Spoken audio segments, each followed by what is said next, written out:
అందరి ముందు మంచివాడు అనిపించుకునే బదులు చెడ్డవాళ్ళు లెక్కన ఉంటేనే కరెక్ట్. నువ్వు ఎంత మంచి చేసినా ఏదైనా చిన్న తప్పు చేసినా చెడ్డవాడు అంటారు. సో నువ్వు చేసిన మంచి అంతా గంగలో అవుతుంది. అర్థమవుతుందా? సో అందరికి నచ్చినట్టు బతికినావు అనుకో, సో అది అందరి కోసం బతికినట్టు అవుతుంది. నీకు నచ్చినట్టు బతికినట్టు కాదు. నువ్వు పుట్టినావు కాబట్టి నీకు నచ్చినట్టు బతకాలి, కాబట్టి నీకు నచ్చినట్టు బతుకు. ఎవడేమన్నా అనుకోని ఫస్ట్ సంపాదించుకో, తల్లిదండ్రులు మంచిగా చూసుకో, హ్యాపీగా బతుకు. నచ్చిన ప్లేస్కి వెళ్ళు, నచ్చిన కారు అనుకుంటావా, నచ్చిన బండి అనుకుంటావా, నచ్చిన ప్లేస్ ఎక్కడ తిరుగుతావు నీ ఇష్టం. నీకు నచ్చిన బతుకు.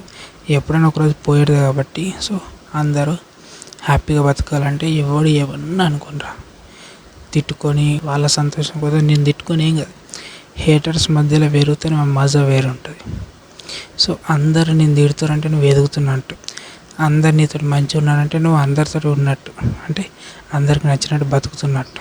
గది నీకు నచ్చినట్టు బతుకుతావా, అందరి కోసం బతుకుతావా, అందరికీ నచ్చినట్టు బతుకుతావా, నీ ఇష్టం.